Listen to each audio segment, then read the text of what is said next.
I pay for this park, and I don't like to see people wrecking it. We're not wrecking it. There's literally so many berries everywhere. Oh my God, we're not wrecking it. Oh, there's so many berries out here. SJWs, feminist and Antifa have joined forces. It's like having cancer and AIDS at the same time. So you're protesting fascism, but you don't really even know what it means. Well, that maybe that what I would like to say is... They are constantly pushing boundaries, reaching IQ levels that no human being has ever gone before. Black people racist. No, black people cannot be racist. Black people can be prejudiced, but they cannot be racist. They can't be racist. Black people cannot be racist. No, they can be prejudiced. What's even more amazing is that they can switch from normal to retard in a matter of seconds. That is quite an accomplishment. Then why did you vote for Trump? Amazing.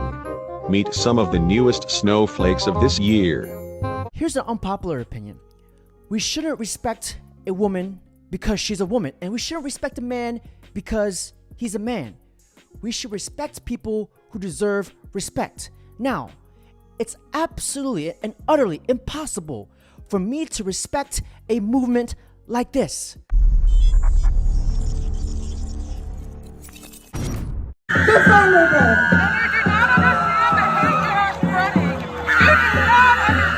If you don't play into the trans agenda, you're cast out as a bully and I'm thinking exactly what you guys were thinking. I never thought the day I will ever come across two giant lactating sea mooses. He needs some milk. There I was thinking it was just me that had a problem, but it turns out it's the air conditioning that's sexist. I know. So many women in our office have the exact same problem. Women, do feel the cold more than men, and that the AC in offices is normally regulated more for a male's temperature than a woman's. Feminists be like, the AC is sexist. The AC. Chill. All right, everyone, chill. My problem has been with the whole of this chaotic scandal which has engulfed Westminster. But most of this has been a lot of nonsense. I do not consider a mildly flirtatious remark sexual harassment. Sense of proportionality has just deserted the whole thing. People putting in complaints 15 years later that they may have been lightly touched. It is ridiculous. I mean, normally that would just make me laugh. We're already, as a society, at a stage where people are dubious about putting their arm round a distressed child because they feel it might be misinterpreted. Are we really going to get to the stage where no man can make a flirtatious comment, can make a light touch, can give a pat of encouragement, can give a touch of comfort, whatever it might be, where human beings feel they have to stand off from each other? If so, that's not some new age of enlightenment, that's a dark age. That's a dark age. This elderly lady is every straight male's hero, especially my friend and Andrew Tate with their situation they're going through. My friend opened a door for a feminist. He has a court date in 2 weeks.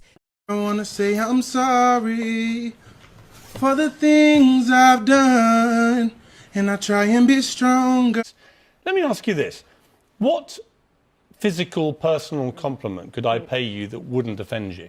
Do you know what? You and me both know the difference between flirting and harassment. And that's the thing. Most men... But answer my question for a moment. Because what... In other words, if I were to say to you now, yeah, your hair looks lovely, or I like what you're wearing, would you consider that in this new environment to be offensive? I wouldn't. But it doesn't matter about that, because it's not about me as an individual. It doesn't matter. I think it does matter. No, let me talk. Let me explain. A lot of people are confused now. Yeah. So let me explain. Let me just say this. Let me phrase the question correctly. They're not confused about rape or sexual assault or even aggressive... Oh, they are. Well, OK, let's just assume... And that's part of the problem. Let's assume most people, in my experience, know what rape is and they know what sexual assault is. And but they know don't, and that's a huge assumption that you're making, and that is part of this same problem. Like, the only point where people take rape seriously is when we have conversations like this, and suddenly it's taken really seriously. The conviction rate for rape is 6%, because when we do talk about rape, we still talk about it as something that women have to prevent from happening to themselves. And this is the thing about sexual harassment, that it's not just a touch or a flirt or a text message, it's all of it. We make it acceptable to do the stuff at the other end of the scale, and all of these things affect women's confidence, and they all affect women's freedom. Now here's an uncomfortable truth. The biggest difference between harassment and flirting depends on the person doing it. Now, if you are a guy who is ass cheeks ugly, it will be considered harassment. But if you are a handsome man, it's considered flirting, and you are a confident man and he knows what he wants. Perfect! Perfect! But tell me why. This woman looks like Harvey Dent from Dark Knight. She has slept with so many dudes that she is starting to look like one. He needs some milk. Get it. But I would also say, from my personal experience talking to women in the last 2 weeks, a lot of women don't share the view that a hand on a knee, albeit completely inappropriate perhaps, after a couple of drinks at lunchtime, or a clumsy pass by a married politician, they don't see that as anywhere near the same level of offence as sexual assault, rape and so on. And so I'm mainly asking, really, you know, I think a lot of people think this is a good debate to be having. Yeah. But where is the line to be drawn? But that's the thing. It's not about, like, why do we have to draw lines? We know that... Because otherwise people don't know where the line is. But it's not true. Like, men don't harass people who can fire them. And that's because very few women are in positions of authority over men. This is actually about power. And if some women don't want to report, that's fine. Nobody's insisting that they should. Nobody's telling Anne she has to. Well, let me ask Anne Widdecombe. Anne, in all your time in Parliament, were you ever sexually harassed? Absolutely not. And I think for the very obvious reason that, you know, nobody would have expected to make very much progress if they'd tried. But honestly, this is not what Westminster is like. I do not recognise the description of a toxic atmosphere at Westminster as the one that for 23 years I observed close up. And I'm really tired of being told, you know, that women are being suppressed when it takes them years to report something, when they could report it on the spot time. Some of these women did report it and it was dismissed, Sophie, you had a long innings just now. Now, just hang on. What we're actually getting at the moment is reports coming in via third parties where the women don't even want to complain. Do you wonder why, Anne, when your reaction is like this? They should have done. It is pathetic. It is pathetic. No, it's very courageous when people like you will give them that treatment.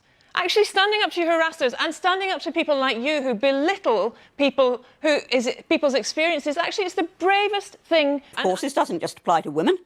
You know, we're talking as if women are the only victims. Men also may have grievances which they want to make known. According to ONS. But, oh, Sophie, do let somebody finish, for goodness sake. I'm just giving you the facts. Which they want to make known. But what I believe is that there should be proportionality. That is the word that I've been using ever since this nonsense started.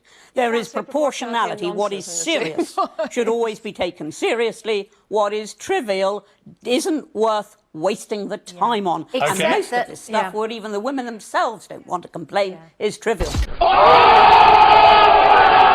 Now here is the riddle of the day. What is the biggest difference between a feminist and a knife? Is that the knife actually has a point. Got him! Do you think that women who voted for Hillary, women who have strongly supported the feminist movement and supported the left, are feeling disenfranchised given the current climate of sexual brutality and oppression brought to light in Hollywood recently?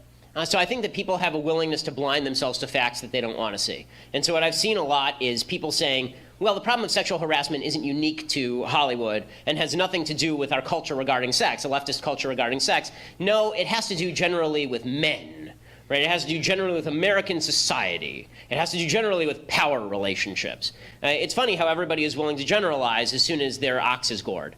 right? As soon as the left sees, wait, our culture, our feminist culture that we said that we were going to promulgate and was going to protect women hasn't protected women, nearly at all, then all of a sudden it turns into, well, it's not us that sin, it's men that sin. Right, and so I've been getting a lot of this online in the last couple of days. It's you men who haven't stood up, and I keep saying, like, what do you want me to do, and I'll do it. Really, what do you want me to do?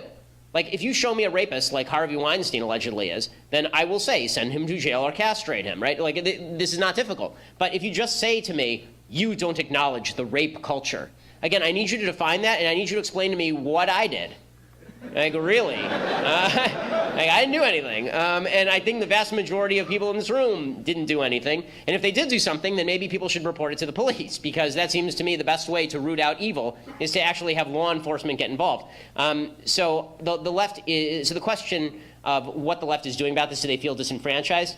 No, I think they're just going to blame the same people they always blame, because we're all in our own little bubbles. Should they feel disenfranchised? 100%. Because in a society that treats sex as transactional, in a society that basically reduces sex to any sort, just a physical transaction that is based solely on consent, it makes it very difficult to explain why it is that the casting couch in Hollywood is bad per se. Right? There's actually, like, feminist theory says that it's bad because of power imbalances, but the sort of libertarian culture of the left suggests that power imbalance doesn't have anything to do with it. If I feel like trading my body for a part in a movie, well, that's my business. And if you say differently, then you're slut-shaming me. Right, so that's, well, you can't really have it both ways. Either it's bad or it's not bad. And if we are going to fight sexual harassment and sexual assault, it seems to me that we have to do a couple of things. One, we have to reinvest sex with value beyond just a physical transaction. It's not just two people who are getting each other's rocks off. It actually means something beyond that. There's a relationship that's attached to it. And beyond that, I think that we need to re-inculcate in men themselves, not just the teach men not to rape routine. Like, again, it's such a weird concept. Like, when I was 11, my dad didn't sit me down and say, son, don't rape people. Like, if you have to teach your child that, my guess is that you got a bigger problem than that on your hands. What my dad taught me was to be a gentleman and to treat women with respect. And that has to do with being a gentleman and recognizing differences in sex roles. Because one of the things that's happened is that traditional masculinity, the idea that it is a man's job to protect women, this is one of our jobs as human beings, as men, to protect women, the feminist movement doesn't like that. Well, then you can't blame us for not protecting women if you don't want us to protect women. Like, I want to protect women. I think men should protect women. I think one of the reasons God put man on earth is to protect women. Okay, well, then it is incumbent on me to protect women. But if you're telling me that I can't even open a door for a woman because this is somehow an offense to her honor, and that if I say that it's man's job to protect women, that this is somehow reinforcing gender stereotypes, then don't come whining to me when bad stuff happens. Because the answer to bad behavior is good behavior. The answer to vice is virtue. The answer to vice isn't just yelling and hashtagging crap. I've spent many years researching about women's rights. I even went out of my own way to go to the library to check and read out books about feminism, because I am Asian, overachiever. And what I learned and what I uncovered, that these books were nothing but filled with a giant piece of giraffe shit. I was furious. As a matter of fact, I was so furious. I walked across the library, threw that feminism book on the fictional bookshelf. And that was the last day I was ever allowed to be in that library. I got my library card privileges revoked, exiled, banned, whatever you want to call it, because Susan and all the ladies at the front office wasn't too pleased. But I looked Susan dead in the eye, and I said this: I don't give a fuck. We don't give a fuck! Report shows that by 2030, 45% of working women ages 25 to 45 by 2030 will be non-married, no kids, single. Okay, so you might say, well, what's wrong with that? Okay, if you think that you're gonna be 45 years old, no kids, not married, and that you're gonna genuinely be fulfilled in life because you made money, best of luck to you, honey. Right. I have a question for all the ladies and to all the feminists who are watching this, because I'm truly curious. What good has feminism done to our society? Because I've looked at feminism at all possible angles, statistically, analytically, and logically. And from my conclusion, now this is my conclusion, is that feminism has done more harm to our society than good. Because from my standpoint, feminism is not about equality. It's not about women's rights, but it is about having leverage and power over men and emasculating men. I support women's rights, but I just can't support that. Because a wise man said this joke: how many feminists can change a light bulb? None, because y'all can't change a thing. Because feminists be like, we want equality. Then we'll turn right back around and say, you do it because you're a guy. Now, before I end this video, don't forget to like, comment, subscribe. Now, here's a bonus clip from Alpha Male Strategies. I'm going to keep making controversial topics. I don't care if they come flag every one of these. I don't give a they come thumb down every one of these. I don't give a. All right, I'm not afraid of women. Guys, a lot of you guys are scared to date women or toss the Me Too and sexual rap. Man, I'm going to stay dicking these hoes down. And nope, I'm not afraid to be left in a room with a woman. I fuck their ass to sleep and send their ass home, and I don't worry about no charge. If they want to file a fake go ahead. I got a lawyer. That's what he get paid retainer for.